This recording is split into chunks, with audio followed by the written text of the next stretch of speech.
Hey everybody, welcome to a video edition of Howe's Things. Oh, it's this microphone. Allie, we got to talk into this microphone. Oh, okay. I'm Nick Gunning. This is Allie Stevick, who's joining me. We're doing video because we have a library cat, and we did not think he'd be cooperative enough to talk. Meow into the microphone. Right, but you could at least see him this way.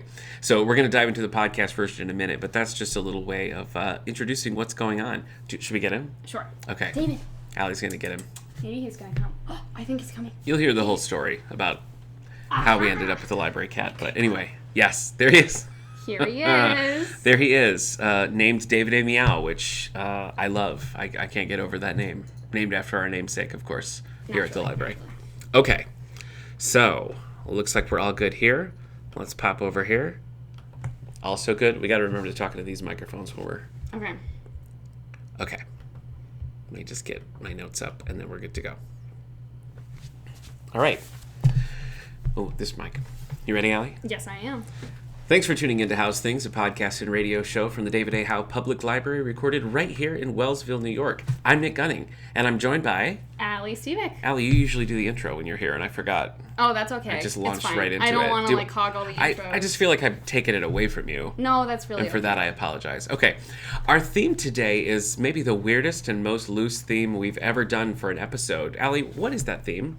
Cats. Cats. Cats. Not the musical. No, not the- definitely not. That was a strong reaction. I haven't seen it. I've heard some of the music, okay. but I just am scarred by the human cat video editing thing. Of the movie, I think it's specifically of the movie. So that's just turned me off from the whole thing. The movie was a little... I didn't see it either, so I can't speak with any authority on it. But from what I saw, it was terrifying. So Yeah. I don't blame you there. We're talking about cats because the day has finally come when we can officially say that we have a library cat. Even now, he's contemplating jumping onto my desk and knocking things over. He's going for it. So we're gonna introduce you to the cat a little bit later in the episode, but he's having too much fun right now, so we can't pull him away. Did we in fact confirm he's a boy cat? We did in fact confirm Hey, he is a boy cat. Look at that. Okay, he's gonna jump on that record player, and that's gonna be comical. Okay, we can't be distracted, Allie. We gotta stay on point. Okay, we'll see. And the first point that we're gonna stay on is our bookmark segment. So let's dive into it. David A. Meow has jumped onto my desk. Anyway, Allie, what are you reading? Okay, so let's think. Some things I'm currently reading. Yeah. I am on to the 5th Louise Penny mystery novel. Wow. Which people who have listened to some previous episodes Yeah. that we've done, I've been kind of This binging. is right. It's a relatively new discovery for you, Yes. and you've just been like boom, boom, boom. I've been trying to space them out a little bit. Okay. Because there's only so many of Yes. them, and it's probably Well, there's not a lot, healthy. though, right? There's 17? 17. Yeah. Okay. A teen number. I'm Okay. not sure exactly All what right. it is. That sounds right. So, and I was like, well, it's probably not going to be healthy to just binge all of these. So I've been spacing them out a little bit. Okay. But I'm on to the 5th one. Mm-hmm. Enjoying it so far. We're halfway through already. Yes. So. Have you read the James Patterson Dolly Parton team up yet? I have not. Okay, but it's high on your list. Where would you put it on your Extremely. list? Just below, Cats Just the movie. below Cats the movie. Maybe Wow. just above Cats the movie. Wow, and your visceral reaction to Cats the movie tells everyone just how much you don't want to read the James Patterson Dolly Parton crossover. Okay, so that's what you finished. Are you? Oh no, you're finished that, or I'm partway through. You're partway through. Okay. Anything in the intervening weeks that you've read that's of note, or is it all? It's Louise Penny all the time. So I read the first book in the Morgan Crow series, which was extremely highly recommended to me by my brothers. What is that? By your brothers? What is that? I mean, I know what brothers are, but what is that? Right. So it's kind of a middle grade fantasy story. It's about a girl who's cursed. Or thinks she's cursed anyway. Okay. And then she's supposed to die as part of her curse, and instead she's whisked away to this magical kingdom, and she has kind of special powers and is competing to join this kind of elite society. Certain things about it are kind of Harry Potter reminiscent, but I feel like it is really kind of creative world building and sort of stands on its own really effectively. Okay. Age range, did you say? What's the grade. target? Middle grade. Okay. And it does in fact have a giant cat in it. Perfect. I know. Perfect. Wow. Oh, I didn't even... Did you hear? I was like, perfect. Perfect. Wasn't even intentional, but it happened. Have you read Crenshaw? I have not. Okay. So Eric Mickles, my old co-host on the All the Book Show, loves the Animorphs. loves all things K.A. Applegate. And so, he was big into Crenshaw. I feel in his memory, well, he's still alive. He's fine. Right. But I feel like in his honor, I should have read Crenshaw for this podcast. Didn't do it. That's a shame. Didn't do it. So, but I'm sure he has, and I'm sure he loved it. So, pour one out for Eric. I have read some cat-related things that I'm gonna tell you about. I'm excited. Okay. I read A Beautiful Friendship by David Weber. So we talked about this. I checked it out when you were on the Juve desk. Yeah, how was that? Boy, it was not great. Oh, and no. It was, okay, so here's how it goes. There's a whole series called Honor Harrington, and it's sort of like military, sort of naval-inspired sci-fi. Really like those books, so they have their jump the shark moments. But this is like a prequel, and in the Honor Harrington books, her people have this really close relationship to these tree cats. They're like psychically linked. It's a big part of society. Just a big part of those early episodes. So this is a prequel novel that is like a few generations back in her family. And it's about this family that goes to this planet, makes initial contact with the tree cats, and about how this bonding takes place. So pretty interesting concept. I was reading the book, and it's YA. It's called A Beautiful Friendship by David Weber. I was reading along, and I get to this point midway through, and there's a real tonal change. Like, I thought it was going to be all about this girl. I want to say she's 12. Stephanie is her name. And she goes out exploring, and she gets in this accident, and the tree cat comes to her rescue. It's a whole thing. I was all in for it. I was all in for a survival story with this 12-year-old girl and this tree cat. All right. So we get there, and I think, great, let's do this. The second half, totally different. Oh, my. You get, like, an evil corporation coming in, and they're trying to, like, I don't even know. They're trying to, like, take advantage of this link with the tree cats. They're trying to, like, extinguish them. I don't know. It was really bizarre, and I couldn't understand why this was.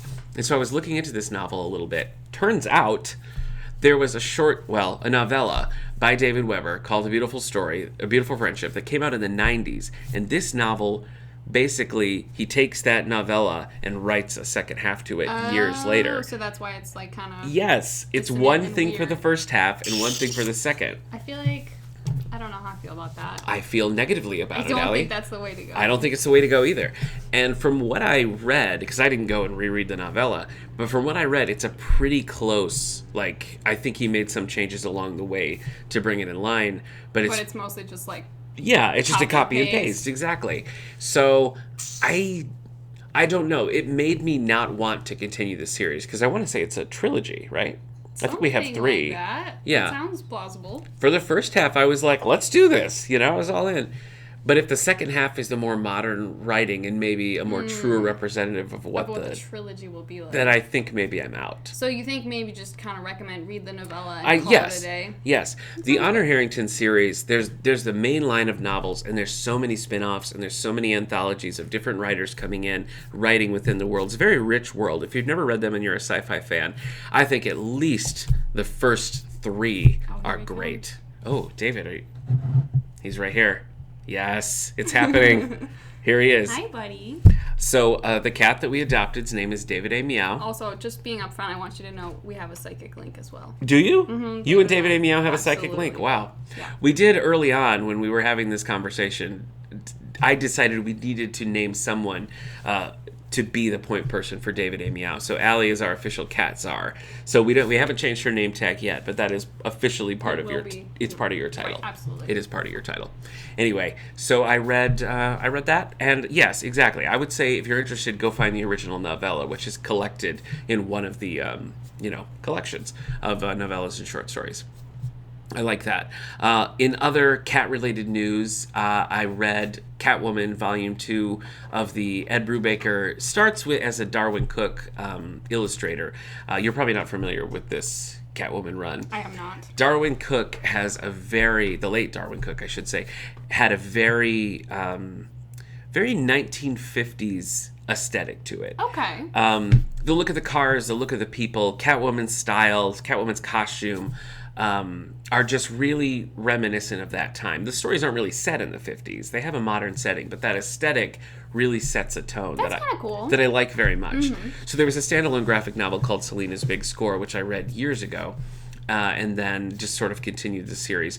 The second volume that I'm in now, the art is by someone else whose name I didn't write down, but they take over and he works in the style of Darwin Cook still, so it still has that. That's cool. I like the series. It's a lot of fun.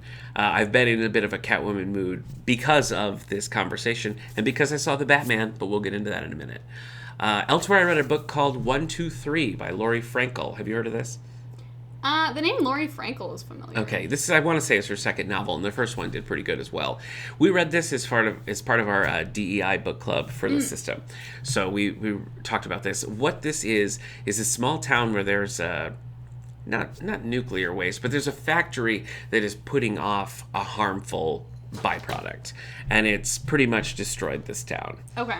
And so a lot of people in the town are just dealing with lives affected by that, and that manifests in physical difficulties and mental difficulties, all sorts of things. So it's kind of laid waste to this town. The family who originally owned the company is coming back in and wants to restart the plant, and people are very divided about it. So that makes sense. That's kind of the crux of the novel. Like, is the good that comes from this company worth what they did before, and how aware were they of what they were doing the first time around? Right. So it's narrated by triplets. 1, 2, 3. That's what it is. Okay, that's kind of cool. And so each section will be like, this is 1 section, this is 2 section. So pretty good. I think it moved pretty quickly. I think it did an interesting job of just painting a picture of this town. So I like it. I thought it was a pretty quick read. I think it's worth it. I also read the graphic novel Mouse. Have you read this before? I have not. Okay, so this, I'm not going to count this as cat related, though it is. That's not why I read it. I read it mostly because I had never before. I'm a big graphic novel fan, and this is just a standard, a classic. And the way it manages to take a truly horrific story, particularly World War II, and what Jewish people went through there, and it depicts Jewish people as mice and the Nazis as cats. And it's sort of told from the perspective of, hi David, it's told from the perspective of a son who's interviewing his father. So Art Spiegelman, the author, is also kind of a character in the book, getting the stories from his father. And I've only read volume 1. I loved it. I thought it was great. I'm looking forward to volume 2. So I'd recommend it to you. And out there, if you haven't read Mouse, it's definitely worth to read, because it tackles a horrific topic, but does it in a way that really kind of makes you see and understand in a different light. And I think its impact is felt in a lot of later works, like George Takei's They Called Us Enemy, or even Gene Luen Yang's American Born Chinese. I feel like pulls a lot of the same narrative structure from that, so definitely worth reading. On a lighter note, I finished Immortal Hulk. 50-issue series, Allie. Not good. Did you do all 50? I did do all 50. Even though it wasn't good? Yes. You plowed on. Well, I was book clubbing it with Eric, and we would sort of read a volume of it, and then we'd talk about it, we'd read the next volume of it, and we were both pretty much on the same page, which was not usually the case with comics and graphic novels, but it starts really intriguing. And throughout, it's peppered with these moments where you're like, yeah, more of that. And it gets to the end, and I was just left with like, what was that all about? Why did I do that? That's unfortunate. So... It was. Currently reading Is This Anything by Jerry Seinfeld and Death by Dumplings by Vivian Chen, which is our Cozy and Coffee's book club pick and for every March. every time I see the cover of one of those, I just really want dumplings. Well, it's a very effective illustration. That's fair. I'm like, I'll pass on the death, but dumplings, yes, please. Yes, this book club. It is a literal death by dumplings so it's not... Dumplings are, in fact, the murder weapon? They are the murder weapon. Yeah. That's so exciting. Yeah, and that's like chapter 1. That's not a spoiler. But yes, it happens. It happens very early. Because we read that pepperoni pizza can be murder, and the pepperoni pizza was not the murder. Well, to be fair, it was the lure. It was the lure, but it was not... They weren't killed with pepperoni pizza. Yeah, but this it actually happens. Cozies and Coffee's Book Club meets the third Tuesday of every month at 10:30 over at the Creative Arts Center. So you can check out your copy here or get it digitally, whatever, and then you can come over and meet us at the coffee shop, and we'll talk about it, and we'll buy you coffee. So, I mean... It sounds like a good deal. That's a good deal. Yeah. Yeah. I don't think they have Turkish coffee, which we've already established is your one go-to for like coffee. Turkish coffee. And, so weird. And cafe con leche. That's mostly just like hot milk, right? No, it's like really strong coffee and hot milk. It's like equal parts of them. Okay. Right. Okay. Yeah, I've had that before. I've had that before. Good stuff. Okay. All right. I guess that's it for what I'm reading. I guess that was a lot. What are you watching? You watching anything good? I just finished the Loki show, which I know I'm way behind on. I just don't care about it. I have to mooch Disney Plus off someone else. Oh, so it's like when one of my friends is ready to watch it with me, then it happens. David A. Meow knocked my water bottle over, everyone. It was just a matter of time. It was. But I did really enjoy that. Okay. You did? Okay. I did. I could not for the life of me get into that show. My wife with the distance on it, and she was kind of like, and I just couldn't do it. I'm glad you liked it. That's fair. I just like some of the kind of like, how much can I say without giving spoilers? Some of the kind of overall themes and how they played out, I thought was really interesting. Okay. And so, and I'm just here for some mischief. Sure. So. Yeah. Are you at all interested in Moon Knight? Do you know what Moon Knight is? Not. Let me preface that. Extremely. That's the next Marvel show on Disney Plus. Okay. All right. So. Are you gonna watch it? I might. Are you like any Marvel thing you're gonna watch or no? Any Marvel thing I am up for watching. Okay. So, and if I don't know as much about it, then like it's like, oh, maybe I will or maybe I won't. Okay. But in general, I'm like, sure, a Marvel thing is coming, I'll watch it. Okay. Why not? All right. We recently rewatched Ant-Man and the Wasp, which when we saw it in theaters, I was all in for. And actually, we have a whole episode called Ant-Man and the Ranking of the MCU that we did at the Allegheny County Fair. And we talked all about it. And my opinion has changed. I didn't like it nearly as much. I actually haven't seen that one yet. Okay. Well, maybe you'll have the same experience. Maybe you'll love it the first time and then just don't rewatch it. Okay, I'll keep that in mind. You haven't seen all the Marvel movies, right? I have not. Which ones are you missing? Ant-Man and the Wasp? Ant-Man and the Wasp. Okay. I think I'm missing the third Iron Man. Oh, okay. All right. I'm missing the Hulk movie. Wait, you haven't seen the third Iron Man, but you've seen Shang-Chi? Mm-hmm. Oh, that's a bad order. You gotta watch Iron Man 3 first. See, my family has this struggle with doing things in order. Okay. And then at some point, like, we'd started watching, like, some of the Marvel movies together, like, when the Avengers came out and things like that, and then they kind of stopped, and then there was a period of time where some movies came out, and then I was kind of like, well, I guess I just have to watch these, on my own, and so then I had missed things and watched things in a weird order. And all of this is to say it's not my fault. Okay. Well, I mean, I think ultimately you bear the responsibility, but I understand. I understand. But you can at least pretend to accept my excuses, right? I've already gone on record saying that I don't accept them, so no, I don't think I can. I have recently been I stopped watching Batwoman on the CW. But I am all caught up on Superman and Lois, which I'm still loving. I saw the Batman in theaters, and I've just kind of been in the mood for a superhero show, so I thought I would try Batwoman again, and I feel like it works better in a binge. No commercials, just kind of like pounding through it, and so that's what I've been doing. And it's still kind of bad, like it's still a bit of a mess, but I'm enjoying the characters and their interactions a little more, and that goes a long way. So Batwoman has been my current thing, though I'm also really liking Severance on Apple. And we just finished The After Party, also on Apple, which was like a murder mystery. So, it's down for a murder mystery. A decent stretch of things. So you haven't seen the Batman? I have not. Are you going to? I'm not sure. Oh, okay. You're on the fence. At some point. You don't care about Batman? Well, it's not that I don't care about Batman. I just haven't experienced a lot of Batman things. I'm not as much like into the Batman world. I think this would be an okay entry point then. Okay. Well, and I was like, oh, this is kind of cool, and like, maybe I'll watch this. And then you were like, oh, this is a 3-hour runtime. And I was like, I don't know about that. But then you were like, I enjoyed this. And I was like, well, maybe. We'll see. Yeah. So I went into it with a bad attitude. We'll just be upfront about that. I didn't want to watch a 3-hour Batman movie. The previews weren't doing a lot for me. I was just kind of like, yeah, okay, Christian Bale Batman again. All right, But it was my brother's birthday. And so we went to see Batman right here in Wellsville. We went to the Grand Theater, which I hadn't been in a while because it'd been closed and things. So it was fun to go back. I was trying to list like all the movies that I've seen there because when I was in college, that was like the go-to. That was like I saw a million movies there. And actually, I saw the Dark Knight Rises there. Okay. So the last time I saw like a Batman standalone movie was there as well. I have to tell you, I saw Lego Batman there. That was one of the Batman movies that I've seen. I watched it at the Wellsville Grand. Okay. Lego Batman's pretty solid. Yeah, I enjoyed it. I need to rewatch it, though, because we took my son, and he was just... Like, the content was fine for him, but he was just a little bored, and so I'm, like, trying to watch it while making a peanut butter sandwich. Like, in the theater. It was not... It was one of those things. Didn't I just say before we started being a parent's a drag? This is proof. Yep. This is proof. You're making sandwiches in the middle of a major motion picture.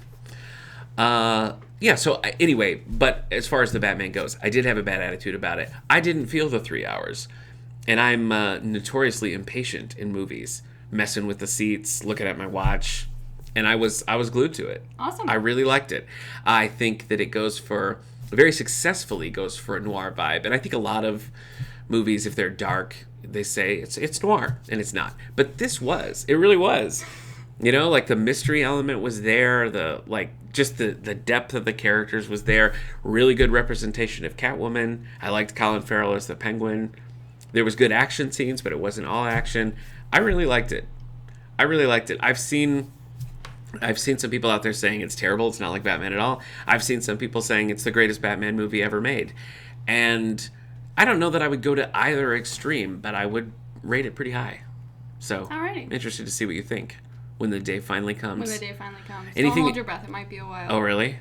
Well, because I make a list of things. I'm like, oh yeah, maybe I'll see this, and then 2 years later, I'll be like, I finally got around to this. You did it. So okay, we'll see. Well, it comes on HBO Max in 40 days, so you could watch it there.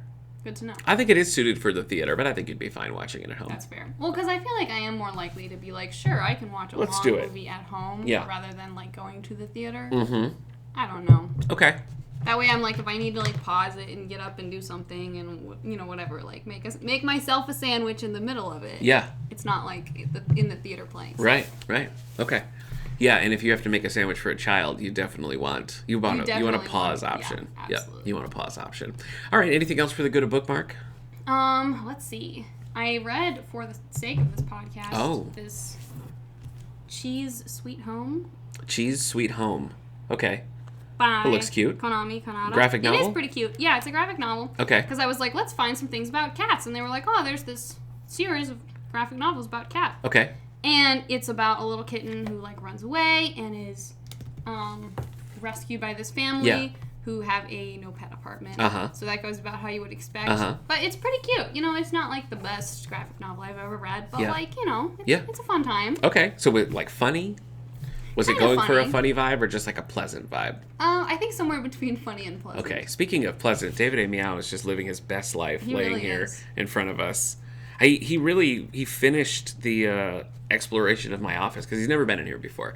He finished the exploration a lot quicker than I thought, and he's just ready for nap time. Well, he loves to go back and forth, so he'll be I'm going to be this wild panther cub stalking around, doing things, attacking people. Okay. And then he'll be now it's time to lie down in the sink and sleep for an hour, and then back to being the panther cub. Okay.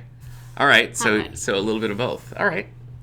And right now, he's a sleepy panther cub. He's a sleepy panther cub sleep. That's fine. That's true. All right. Well, then I think it's time we pop into some book news. Are you ready for that? Yes. All right. This is the hardcover bestseller list. Here we go. Number 10, 17 weeks on the list, The Stranger in the Lifeboat by Mitch Albom. We've talked about this one before. We definitely have. If this rolls across my radar, I'll probably read it, but I don't know that I'm going to go and seek it out. After a ship explodes, 10 people struggling to survive pull a man who claims to be the Lord out of the sea. Okay. Yeah. I'll wait for the VeggieTales adaptation. Do you know what's funny? Were you a VeggieTales kid? Mm-hmm. I feel like you must have been. Yeah. Yes. Okay. There's a Netflix version of VeggieTales that my son likes, and he'll watch it sometimes. And it's funny how they spend 90% of the time just being like, "Hey, do good things, do good," and then right at the end they're like, "Because the Bible tells you so." It's it still has a biblical undertone. But it's very oblique until it's I feel like they get one. I feel like Netflix was you can say Jesus once, and that's it. Once per episode. You want to list a book of the Bible? Fine, but only once. Anyway, that was off topic, but I felt you should know. Number 9, 3 weeks on the list, Abandoned in Death. Nora Roberts, she's writing as J.D. Robb. You know it's J.D. Robb because she wears darker lipstick and dark clothes. Okay. But this is the 54th book in the In Death series. Eve Dallas investigates a homicide and the disappearance of other women who resemble that victim.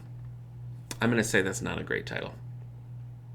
If it's about a killer targeting people with a specific look, you can do better than Abandoned in Death. I have to agree. I don't understand why sometimes book titles are just what? Where did this come from? Yeah. Did you just grab words and stick them together? I think that's true. I mean, it's got to end in death, so you have only so many words that you can put before that. You know, what's a word that means look-alike? You know, I just feel like that's... Simulacrum. Wow. Do you have like a word-a-day calendar? Where did that come from? I play D&D. Ah, okay. Wow, you like nerded and then you double nerded. No, I think you nerded and then you dorked. Like really fast. That was a quick turnaround. Good for you. Number 8, 4 weeks on the list. Those books are sci-fi, by the way. They're set in the future and they have like space lasers and guns. I see, but like it's like such a like homicide, disappearance, in death. It's got like this murder mystery vibe, and then you tell me it's sci-fi, and I don't know how to feel. Well, it's just set in the future. It's a light sci-fi, you know. Why? I don't know, but there's 54 of them, so something's working. Oh my goodness. All right, I got to tell you about number 8, the Christie affair. 4 weeks on the list. Nina de Gramont, Miss Nan O'Day, becomes the mistress of Agatha Christie's husband. Whoa. So that's a literal title. That title makes sense. That title... The Christie affair. All the parts of it She's are having like an affair exactly with Mr. Christie. Wow. Can I tell you... I didn't realize there was a Mr. Christie. That's exactly what I was going to say. And all the years of knowing Agatha Christie, doing Agatha Christie plays, reading Agatha Christie books that I don't enjoy, I have never once thought, I wonder who Mr. Christie is. And apparently he was a cad. Yeah. Number 7, 19 weeks on the list. Well, the Judge's List. The second book in the Whistler series, investigator Lacey Stoltz goes after a serial killer and closes in on a sitting judge. Boring. Boring, that book. Number 6, 41 weeks on the list. The Last Thing He Told Me. How this is not already a Lifetime movie, I don't know.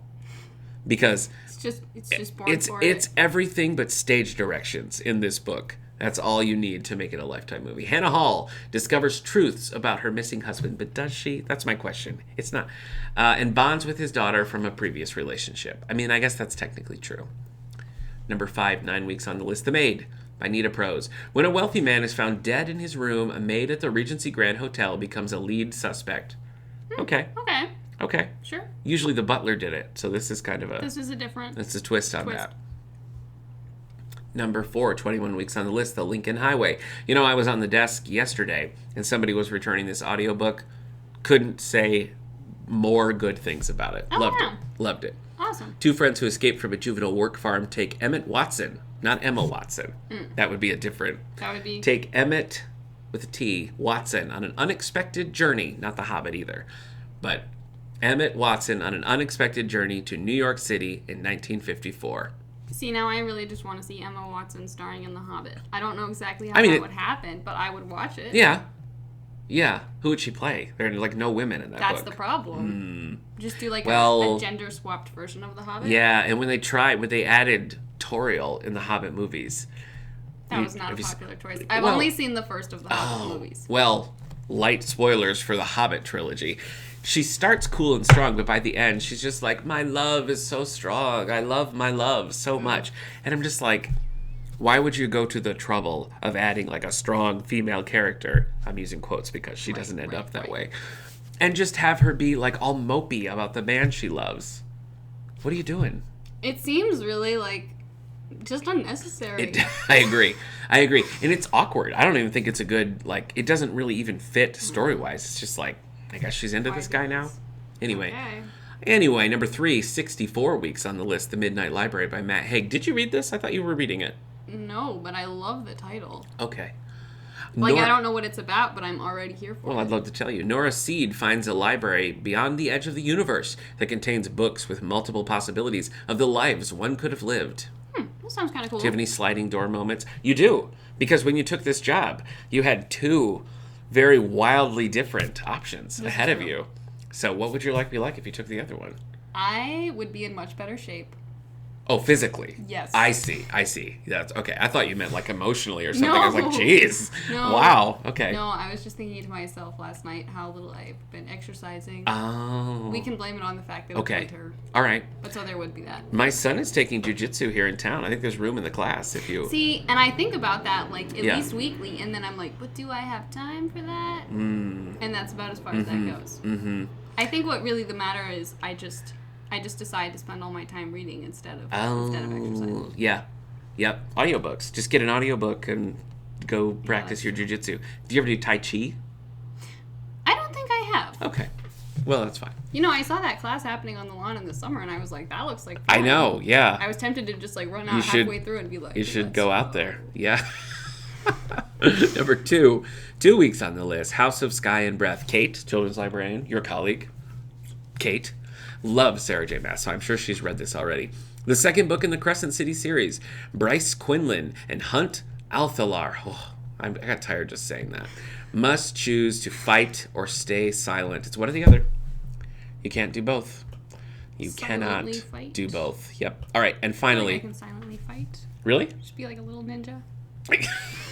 So you don't mean like a passive-aggressive. You mean like physically. You could silently fight like a ninja. Okay. Number 1, new this week. Ooh, that's exciting. The Paris Apartment by Lucy Foley.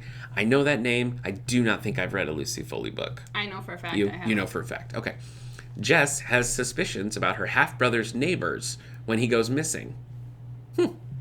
Okay. Do you think her suspicions will be founded on reason and principle? That's kind of the vibe that I'm getting. Okay. You know? So maybe they're up to no good. Anyway, that was the hardcover fiction bestsellers for March 13th. There they are. Any on there that you're like, oh, I got to read that? You kind of sparked up at a Midnight Library. Yeah, I do like that title. It sounds cool. The concept sounds decently cool as well. The seasonal change... I mean, it's snowing today, so who knows about seasonal changes.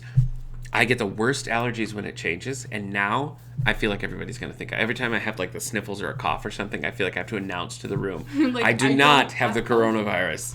Been there, done that, baby. It's just allergies. So it's just allergies. Okay. All right. Well, I mean, shall we get into the topic at hand? Because he's right here in front of us. Allie, how did we end up with a little friend named David A. Meow? How did that happen? Funny you should ask. Please enlighten us and the listeners and viewers. So, Amanda and I often over lunch will go for walks because we are like, oh, it's winter and we need to exercise. Right, there you go. Exactly. Stay in shape. Sure. Stay in shape. And so, about a little more than a month ago now. Has it been that long? It has been that long. We were out walking, and it was a very cold, very snowy Bitterly day. Cold, yeah. Bitterly cold. It was pretty bad. We were, like, thinking about not going for a walk was how cold it was, you know? Yeah. And as we were out walking, we hear this little meow, meow. Okay. And we look behind us, and we see this small little black and white cat come, like, padding up. Meow, yeah. Meow. And it was shivering like crazy and shivering, and we were like, well, what are we going to do? Yeah. This can't poor little leave him. cat. We can't leave him. And as you see, we did it. Yep, we got him. He's still here. And so we were like, well, what are we going to do? So finally we picked him up and we like stuffed him into Amanda's coat and we like walked around. It took some doing. Yeah. We walked around and we were like knocking on people's doors and being like, did you lose a cat? Oh, I didn't know that. You knocked on people's doors? I know. Oh, Can wow. you believe it? That Amanda is, and you went like, the distance. Talking to people. Yeah. And so no one recognized this cat, and we were like, well, I guess we could take it back to the library and put it downstairs in the office space, and then call the SPCA.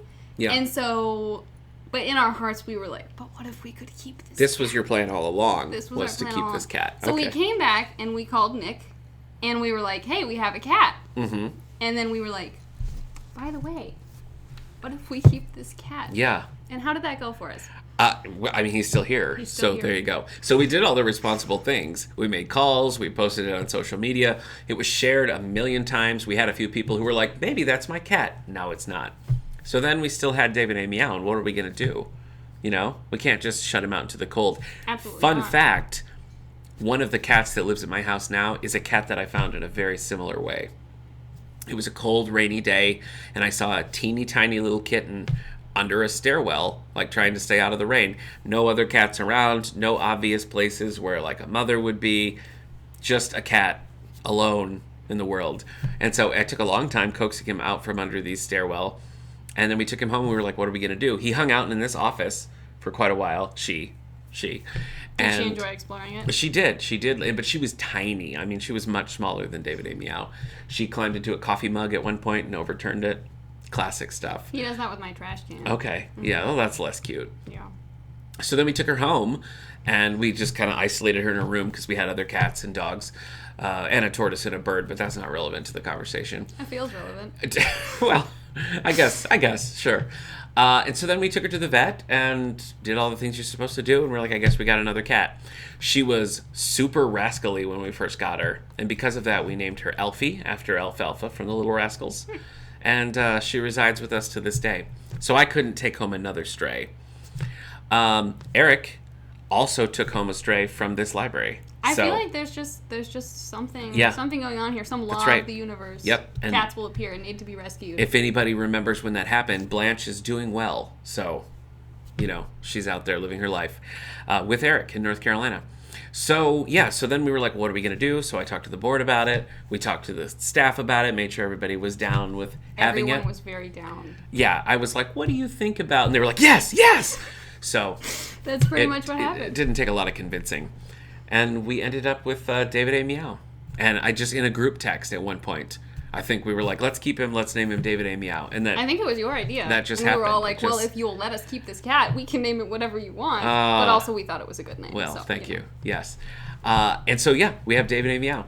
And by the time this episode drops, he will have already made his debut. But for those of you watching it live, Allie, it's today. It's today. It's this afternoon, 3 to 5. 3 to 5. Where are you going to be? In the exhibition room. Okay. So. And we'll do this. If you're listening to this later, we'll do it again. Absolutely. We'll have David A. Meow out. We'll have regular cat visiting hours. Yes. Office hours. Yes. So he is sort of in the behind-the-scenes area most of the time. So if you have cat allergies or something, it's not an issue. Plus, I mean, the building is cleaned constantly. There's no carpet, and it has huge high ceilings. So, David A. Meow has plenty of room to roam.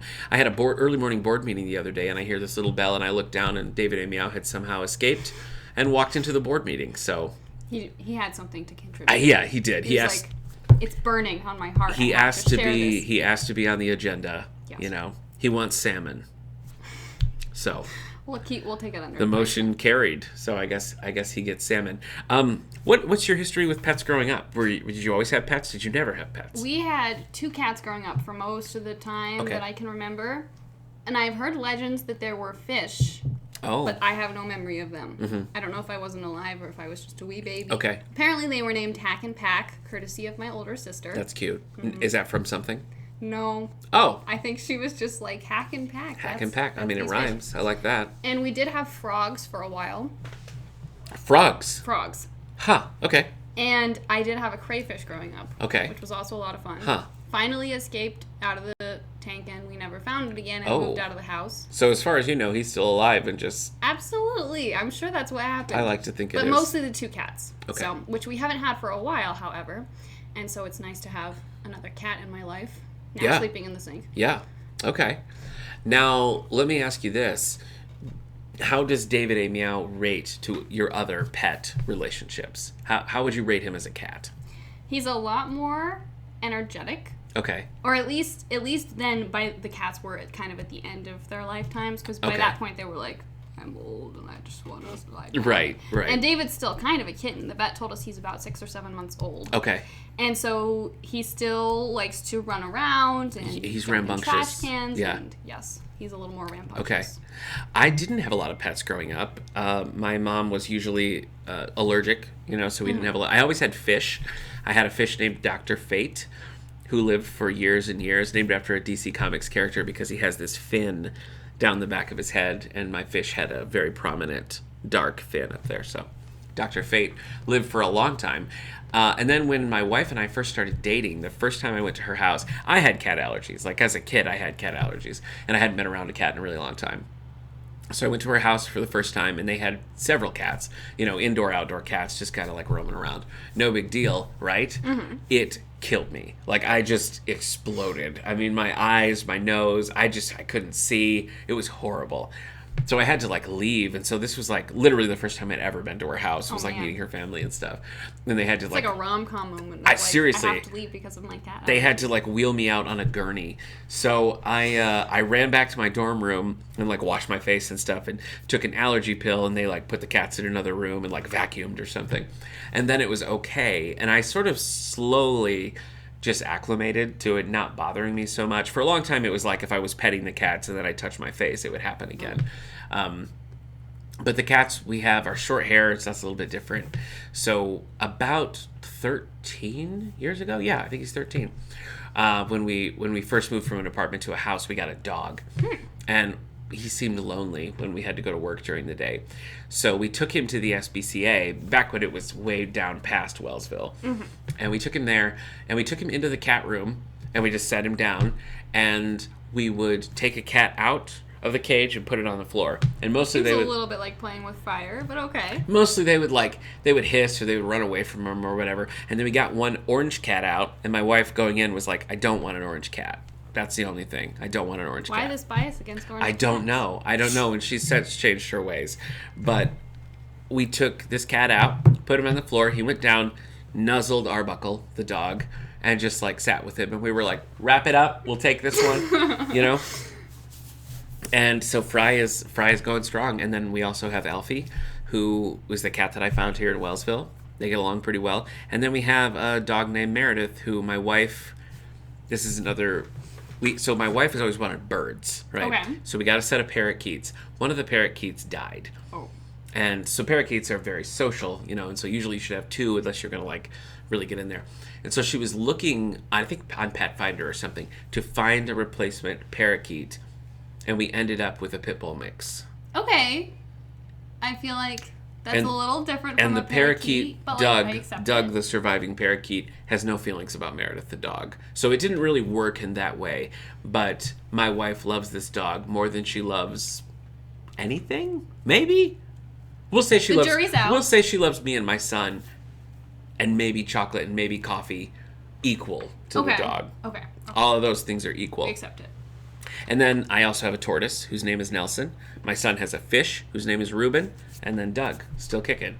So it's quite a menagerie. Quite a menagerie at my house. I want to have a menagerie. How do you feel like David A. Meow has helped with staff morale?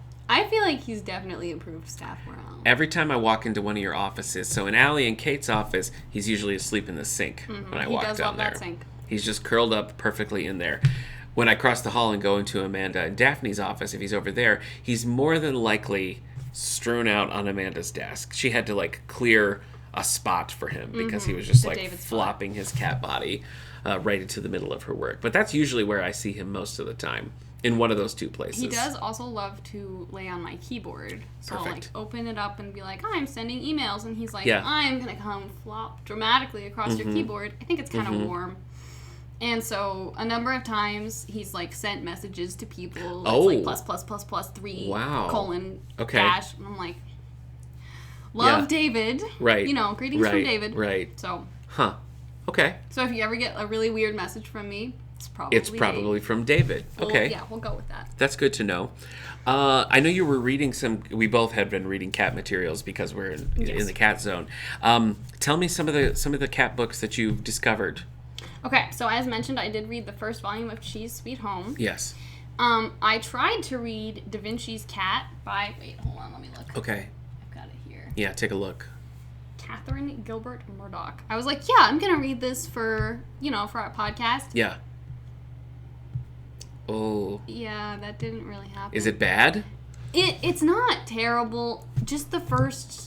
I don't know how many pages I read. Not like a huge sampling, but like, enough to get a taste of it. Okay. I was just like, this is just kind of boring. And like, meh. Okay. But it's about this time traveling cat. I love it. Right? I'm in. It should be great. It should be. So, let's see. Two unlikely friends, Federico in 16th century Rome and B in present-day New Jersey, are linked through an amiable cat. Oh. It's like a Jane Austen word. He's nice. He's a nice cat. Leonardo da Vinci's mysterious wardrobe. Okay. And an eerily perfect sketch of B. Okay. Sounds like it should be amazing, right? It does. But it was just meh. So I haven't. Okay. I have not persuaded myself to keep reading it. Okay.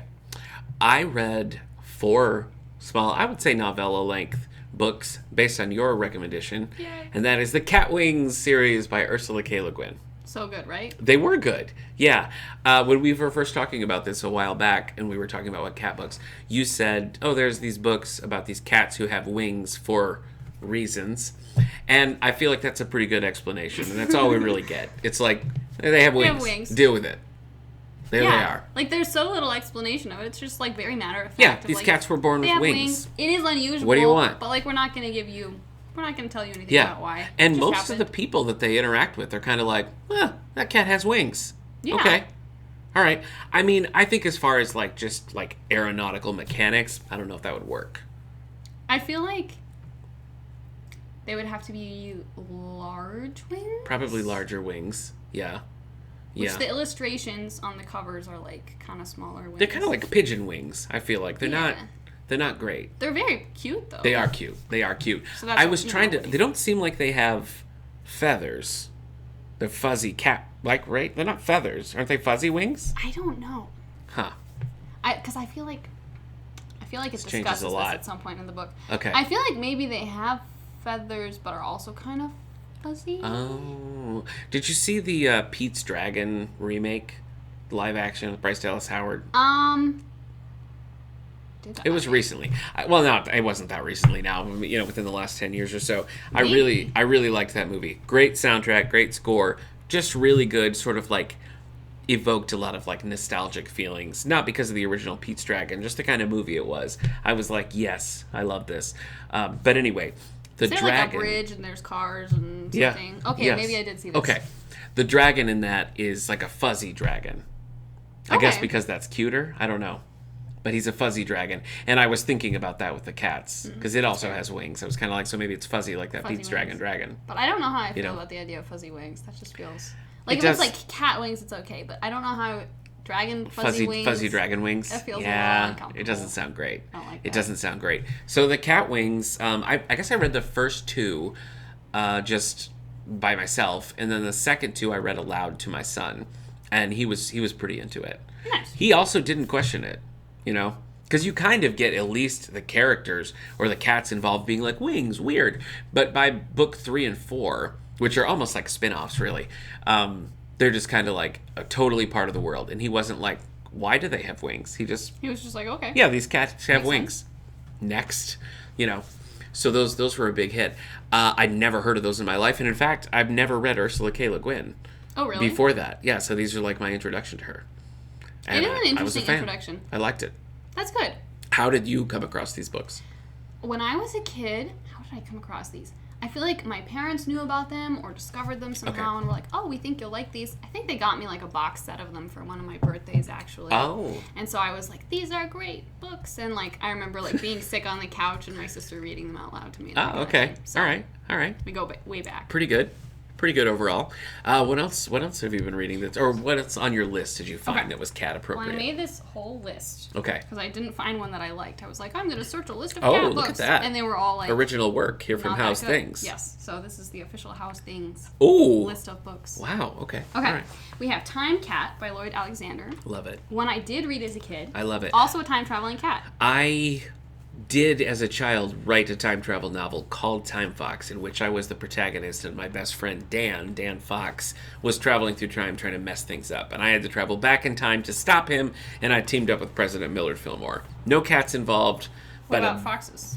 No, our last name was Fox. It was Nick Fox and Dan Fox. Yeah. So there weren't any actual cats in it, but I just felt like... That is pretty cool, but I do wish there was foxes. I know. Well, maybe feels the sequel. Like a missed opportunity. Maybe I'm adapting it. I'm adapting it into a stage play. So perfect. Yeah. We can put it on down in the auditorium. What was that? Was it Time Cat? Yes. Time Cat by Lori Alexander. All right, that's close. I mean, I didn't file actual official copyright on Time good. Fox, so there's nothing I can do about it legally. But I think they know what they did. Gareth's definitely no ordinary cat. For one thing, he can talk. For another, he's got the power to travel through time. Yes. And the instant he tells this to Jason, the two of them are in ancient Egypt on the first of 9 amazing adventures that Jason will never forget. Sounds good. I did read this as a kid, and I liked you did? Uh-huh. Okay. All right. So, my son and I... cat time travel. Yeah, I guess so. Cat. Not to throw shade. Well, I mean, but you did throw shade. That was your purpose. My son and I do this book club together where we read things aloud. And we just read one called Catwoman's 9 Lives. Ah. And it was like he read it and we went to see the movie and he was bummed he couldn't go see it. Whoa, David just appeared in a spooky way. He heard Catwoman Halloween and he's cat ready. Pose. Yes. Wow, David. I wish that was on video, but it's not. Oh, here he comes. Oh, yeah. Hey, buddy. Woo! Yes. We used to call our podcast listeners podcats. So I really? guess David is an official He's podcat. bringing it back. I love this. He's got a collar with a little fish on it, which which I'm all about. Anyway, my son was bummed about not being able to. No, David, no. don't. Oh. See, he does love the keyboard. What did he do? Okay, that one's still going. Okay. Oh, David, what have you done? I think we'll be okay. Did I tell you about how he got my computer stuck in airplane mode? No. He turned on the airplane mode, and then it was stuck. Okay. And I had to, so I was like, oh no, what do I do? So I'm like Googling on my phone, how to get a computer that's stuck in airplane mode out. He also changed the display so it was sideways. Oh my gosh, David. So I had to like turn the whole computer sideways and go into the settings. Wow. Just from the keyboard, he did that. Okay. I'm like, all right. Okay. So I do no more keyboard shortcuts than I do. Apparently. He's really fluent. We're talking about this because David just interrupted the flow of the podcast recording by somehow stopping the recording. So, we'll see how that shakes out, and you can see it all on the video. So go find the All the Book Show YouTube page, and you can see it happen IRL. What were we talking about prior to that? Catwoman's 9 Lives. Yes. That's right. So this is one of the chapter books in those junior series wire racks, which we all hate, but accept the necessity of. And it was cool because it is a novel. It's 90% novel, but like every once in a while, a scene will have like. The scene will play out in comic book panels, and then it will switch back to novel. So I think for kids who are maybe kind of just getting into chapter books, it's a good little mix up there. And it shows some of the sketches in the back, and it also has like questions about the story. So it worked really well for our little book club, and was pretty cat centric. So relevant to the topic of today. Do you have any feelings about Catwoman? Again, like, it's something I haven't really gotten into, but not because I'm like, no, Catwoman, it just hasn't happened. Okay. Jeff Loeb and Tim Sale have these Batman books. Dark Victory, The Long Halloween are the most prominent ones. They're usually the ones people know. But there's a spin-off called Catwoman When in Rome, and it's just a really cool story. It's their art is really... Tim Sale's art has a really specific look to it, and it suits itself well to Catwoman. We have that right here in the collection, and I would recommend that if you haven't read Catwoman really before, because it's not really dependent on knowing lore or even being a superhero fan. It's just more of a heist kind of a thing. Fun. So it's a pretty cool graphic novel. But I like that quite a bit, and I would probably say the Ed Brubacher series would be the way to go if you're a Catwoman fan looking for other stuff. There is a Catwoman movie where Halle Berry plays Catwoman, but it's like legendarily bad. So that's disappointing. You know, did you ever see like Batman Returns? That's the Michael Keaton, Michelle Pfeiffer as Catwoman. Okay, no. It's the movie is bonkers, but definitely is worth watching. And Michelle Pfeiffer's a great Catwoman, so I like that. And I really thought Zoe Kravitz did a great job too. A different version. Just a different take on the character, and I felt like it really was pulling a little bit more specifically from comics, you know. But I think Catwoman in the 90s versus Catwoman now has a lot more stuff to pull from, too. That makes sense. Not a super fair comparison.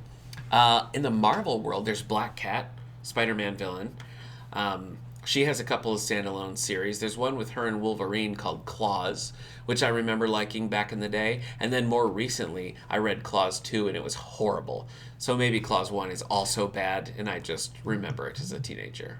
That's always hard to trick. say. And you're like, do I reread it and see if it's still good, or do I not risk rereading it and realizing that it's bad? Yeah, that is always the rub. Yeah, that happens sometimes.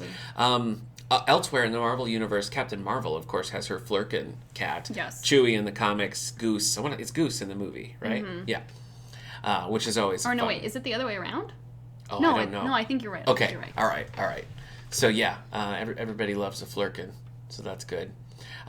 Regale me. What else are we looking at here, cat-wise? Well, I have Kiki's Delivery Service here, which isn't on my list, but something I just started reading. I really like the movie. This blew my mind when you had this, because I didn't know there was a novel, and then when I saw it, I was like, oh, it's a novelization, but it's not. No, the movie is based on this. The movie is based on a book. I don't know how I didn't know that. I had the same reaction. I was going through books trying to find, what books should I buy this month kind of a thing, and then I was like, wait a second, there's a book of this, and then I did some digging, and I was like, the movie is based on this? That's bizarre. So, and there is a cat in this as well, Gigi, who's also in the movie. In the movie, he's extremely sarcastic, which I love. Okay. But he's not so sarcastic in the... It's too soon to tell. I see. Too early to call. Still out. Too early to call. Understood. But I'm a big fan of the movie. I was actually Kiki for Halloween last year, 2021. Okay. And so I was like, well, of course I have to read this. And it has a cat, so that's bonus. You know. I feel like a picture of that needs to go in the podcast feed. Probably. Okay. All right. So Kiki's Delivery Service, so far, enjoying the book. So far, enjoying. Okay. All right. You want to share more from your list? Sure. Let's do it. Okay. We have Crenshaw, which we discussed, by Catherine Applegate. Yes. Mm-hmm. Which I haven't read. Did you read this at some point? You haven't read this at all? No, I've read a lot of other K.A. Applegates because of Eric and that. You can go and listen to our Animorph Spotlight on soundcloud.com/allthebooks or anywhere you get your podcasts. Let's see if I can pull a little summary for us. Hit me. Jackson and his family have fallen on hard times. There's no more money for rent. Thought that said tent for a second there, but no. And not much for food either. His parents, his little sister, and their dog may have to live in their minivan. Again, this has happened before. Sad story. Crenshaw is a cat. He's large, he's outspoken, and he's imaginary. He has come back into Jackson's life to help him. That's new information. I didn't realize he was an imaginary cat. He was imaginary? Huh. Does that make it better or worse for you? Or neutral? Worse. Worse? I'm less interested. I was more down for a giant cat. Maybe they'll pull a Snuffleupagus though, and he'll suddenly become real. I don't know. You never know. You have to read it to find out. Yeah. Pete the Cat. How do you feel about James Dean's Pete the Cat? I've only read like a few of those. I barely even knew that was a thing until I started this job. And everyone was like, Pete the Cat is amazing. And I was like, okay. My son hit that like at exactly the right time. When Pete the Cat was like really coming out and hitting hard, he was the perfect age for those books. So he loves them. So I've read a million of the Pete the Cat books. They don't really... I feel like the initial two are probably like the strongest, and then after that it's just sort of like variations on a theme, but just kind of recycle it. Yeah, but the art is really cool. It's just this very like loose style to it, and Pete the Cat is just so like blasé and mellow, just kind of fun. I know there's also an animated series that my son's watched a little of that he liked, didn't love, but yeah, Pete the Cat. You know, if you've got a kid in the picture book age, that realm, I would recommend James Dean's Pete the Cat. Pretty fun series overall. You want to bring us home with one final recommendation? Find one final recommendation. Okay. Oh, wait, I have one for you. If you're intrigued by the idea of a giant cat I am. That's not imaginary. Okay, a real. We have Catalyst by Sarah Beth Durst. Okay. Zoe named the kitten Pipsqueak because Catalyst. She was so tiny. Yes, Get exactly. it? Okay. Mm-hmm. And promised to always take care of her. Then the kitten grew and grew. Now she's bigger than a horse. Oh, no. And talking as well. Wow. So this is just Clifford, but with a cat? That's kind of the sense that I'm getting here. Derivative. Okay. Not doing it for you. Well, a giant cat that's not imaginary, but it is Clifford. Yeah, so... yeah, it's a little Cliffordy. Okay. All right. And of course, David A. Meow is all of our favorite cat. Of course. Now. Yes. So. Sitting here having his paws stroked. That's right. Yeah, he's very. Once he shut this recording down, that was all the mischief. Like, now I'm gonna. All the mischief he had to get into. Yeah, so if you're watching live, you can check out David A. Meow in the exhibition room this afternoon, March 9th, 2022. Otherwise, keep an eye on library social media, and we'll have more meet and greets in the future with David A. Meow. Absolutely.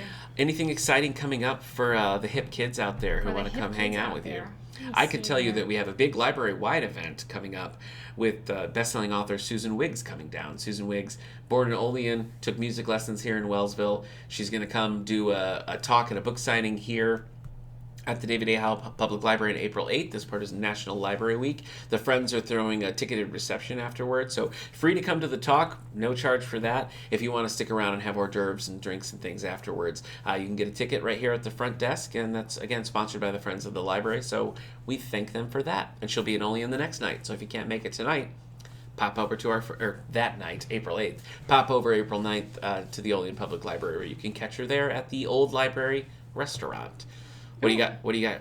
Okay. Bouncing down the pike. So coming up on March 15th, we're going to be doing Hide and Go Seek in the library. Oh. Which, if you're a frequent library visitor and you've wandered around, you know that it's like kind of, expansive and sometimes maze-like. And like I worked here for at least 6 months before I found, I think, tentatively all of the secret passages. There's no way you found them all, but I like your optimism. I can hope. I can dream that I found most of them. Hide and seek. All right. So we're going to play hide and seek. That's teen-centric. Teen-centric. Hide and seek. Yeah. And that's going to be in the evening, 6 to 7 p.m. So it'll be like a little bit, not full-on spooky, but just a little more, kind of mellowed down from the sunshiny day. Okay.